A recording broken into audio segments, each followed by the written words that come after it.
Друзья, всем большой привет, как у вас дела? Так, я сейчас подъезжаю к аэропорту, надеюсь, прям успею, потому что сейчас, в связи с открытием международного аэропорта, что я хотела сказать? Регистрация у многих авиакомпаний, вот за день, да, онлайн-регистрация, она почему-то вот недоступна.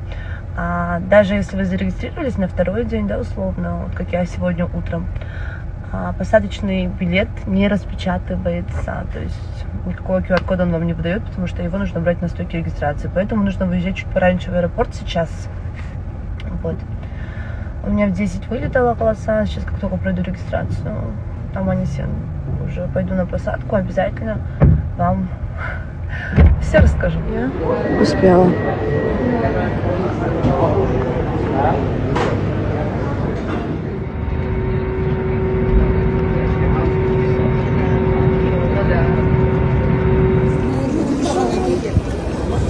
Ура, друзья, все, я долетела.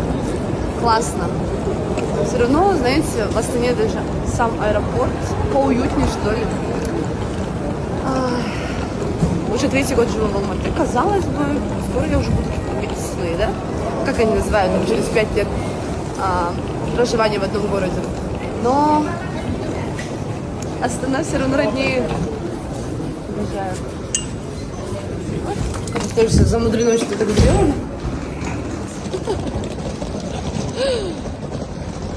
Ура! Biz uydamiz.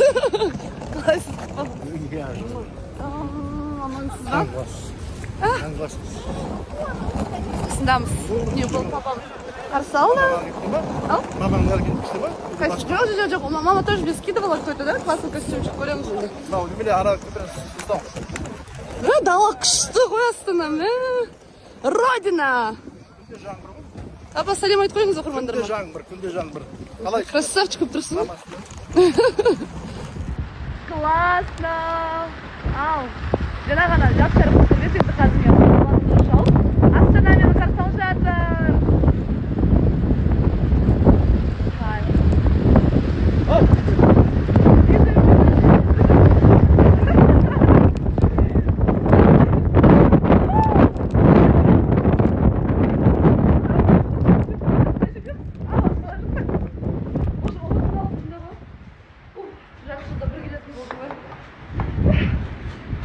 Обалдеть!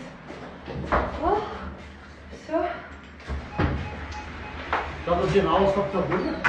А не говорите. Что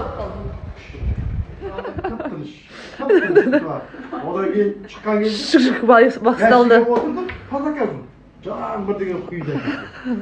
Бәрі жуып тазалап, мына жерге түсіп қой. Түсіп тынышталды, әкеп қойғаннан кейін Кайттан басталды. Не успели. История от папы называется.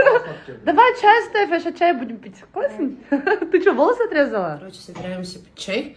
Смотрите, вот эти вот блинчики. Сейчас у меня мама печет блинчики с курочкой. Еще пирожки с картошкой, с капустой. И прям разлетаются в магазинах. Мама занимается сейчас выпечкой. Мама у меня молодец. И мне сурпащин в этом. Встречают, да, встречают. Үш күн қонақ па? Что такое, да? Нет. Ет кисонок. Благо хотя бы.